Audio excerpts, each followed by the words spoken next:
Where Martin Keown goes on a Friday morning, because he's with us here in studio on the 17th floor of the News Building, right beside the Shard at London Bridge. This is where we are, folks. This is where we live.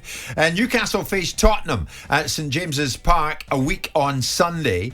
And ironically, Martin, did you know, is due to be Steve Bruce's 1,000th game as a manager. But one wonders, will Steve be there to see it?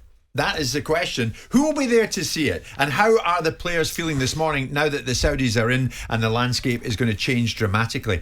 Martin, if you're there, if you are Joe Linton, if you're Callum Wilson, if you're Matt Ritchie or others, how do you approach this? With the January window coming, and it's not that far away, is there excitement around the place, or is that soon to be replaced by paranoia?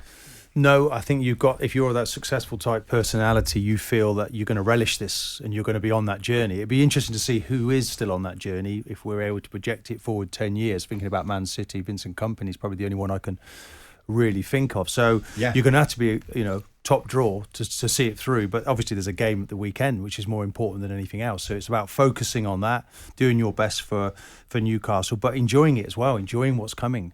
And hoping that you're going to be good enough to stay with that journey and be successful as in a Newcastle shirt. Nonetheless, so Martin, it's a limbo period, isn't it? I don't see that. You don't? What would you do if I'd you were be there energized. at the moment? I'm energized by it if I'm a player. It's like, you got to love it. You got to, don't fear it. Of course, it's only good news, isn't it, for the club? If you have to become supporter, player, and live the dream. And I think that's the thing up there. They've lost that belief. It's disappeared. It's a club that's just done nothing really for a number of years. There's been relegations, promotions. There's not been a cup final or anything really to speak of. It's about rekindling the past. Okay, no club has a divine right to be successful, but maybe it's going to be their turn. Yeah. And that's the dream now. That it'll be interesting, the atmosphere, the next time they're at home, how that will be. I'm sure it's going to be something they can build upon. So the Martin Keown approach would be, you get who you like. Bring in who you like. But try and be better than me. Well, if you don't think that way, you shouldn't be at the club, should you? You know your position's going to be under threat, whatever club you go to, but the bar's going to be raised. The quality of player that comes in, but they can't buy a team overnight. So someone has to hold it together, and they should be proud to do that until till they get to the next stage, the next level, the stepping stones that are going to be put in place, new manager, new players, and what's available. But no, there's going to be some huge changes there. Simon, looking at it, I mean, in the past, I've always read a line in an odd transfer story, but the player didn't want to go to that part of the country. Mm-hmm. You know where I'm going with this. Yep. Geography, does it put Newcastle still at a disadvantage compared to a club in London's after you, a club in Manchester's after you? Even though Newcastle, with all its newfound wealth, will some of the top names give it? I'm not going up there. Yes and no. I mean, I don't think we should look at, this is the ultimate levelling up, isn't it? In terms of Newcastle being regenerated by this potential huge influx of wealth. It's going to be a fascinating period, Jim, because we're yet to know who's going to run the club. We're yet to know who's going to manage it in the long term, in terms of who's going to be the chairman, who's going to run it on a day-to-day basis, how this is going to pan out. But look, you are inevitably going to find a situation where Newcastle are going to lead with their checkbooks and their chins a little bit, because they're going to have to buy credibility in the eyes of established footballers around the world, because Newcastle is a project that's going to take a little bit of time to deliver an outcome for established players to want to suggest that geography isn't part of the thinking. Because when they think of English football, they'll think of Liverpool, they'll think of Manchester United, they'll think of Chelsea, they'll think of Manchester City now. And Newcastle will come up on the rails solely because of the economics.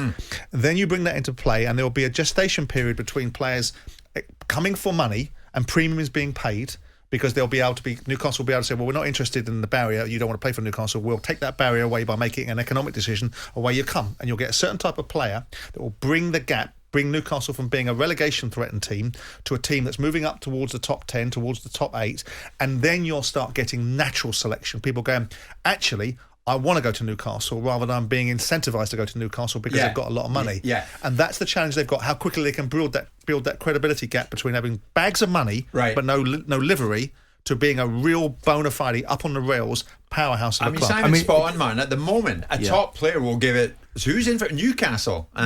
What are they talking about? 250 grand a week. I'm there. But put yourself back in the shoes of those players in 95, 96, when the Ferdinands, the Spreers, the Ginolas, and everybody was running to Newcastle. That didn't trouble them, the weather, did it? Different time, Martin. Different financial market. No Abramovich. No, but it's about returning to those times. It's about building a project. It's about getting people in front of you and to sell that dream to the players, and now they're in the marketplace. They're definitely there. So if you're a top player now and you want to go in a different direction, you want to be a part of something very special, I do feel that you, if Newcastle were to win something, you become an iconic figure. And it's how you get to that point, right? And because it's new, isn't it? It's brand new. Yeah, if you're fishing in the same pond, to use a Brentford expression that they once used, we fish in a certain pond and we stay in that pond, and now they're moving to a different pond. If you're fishing in Man United's pond, if you're fishing in Liverpool's pond, if you're fishing in Chelsea's pond, and you're fishing in, say, some of the big clubs in Europe, there has to be something else other than just the potential.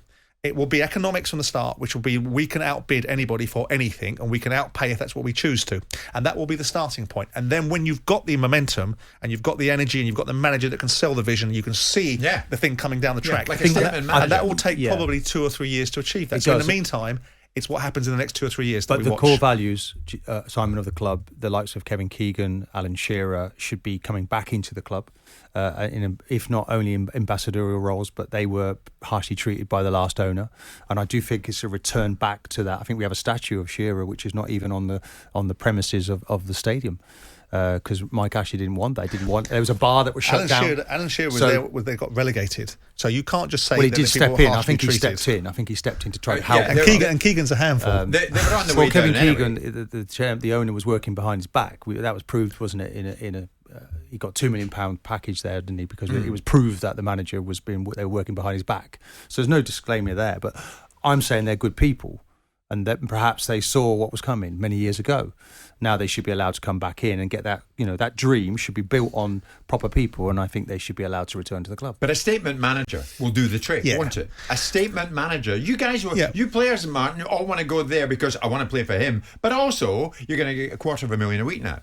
Yeah, of course that comes into it. That gets you around the table, doesn't it? The whole package is irresistible if you're a top player now. Well, I just feel they just come right back into the marketplace. But you can't look any more further than this weekend about winning games. There's 7 games in, so it's about building a team. And, okay, let's hope they communicate with the current manager and put him completely in the picture. But he's a proud man. He's from the area.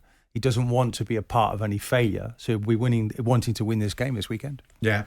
He's quite pragmatic about the whole thing. He's got no choice, has he, Steve Bruce? Well, he only has a choice that he's given by those that he works for and his contract. So I suspect, with the greatest will in the world, no one's going to be sending Steve Bruce to the poorhouse. No. So he will, whatever happens, I would imagine, without speaking out of turn, that Steve probably won't be the manager of Newcastle and it will take on to a different phase. And that's the life, isn't it? Yeah, it's life. I would put it out there. I like the clubs in the north. I like Newcastle. I've been to St James's Park on a number of occasions. I really like the atmosphere. The fans are great. When Chelsea played them down here, I remember on one occasion Chelsea won and won well, but Newcastle fans at the end came out and they were upbeat and they were great and they were in really good spirits. And I haven't forgotten that when I spoke to a few of them. Having said that, of the hundreds and hundreds and hundreds who gathered last night, did any of them really think about the morality issue, the human rights issue? We're going to get into that next. Jim White and Simon Jordan, Monday to Thursday morning, 10 till 1. On AM, on DAB, via the talkSPORT app and on your smart speaker. talkSPORT.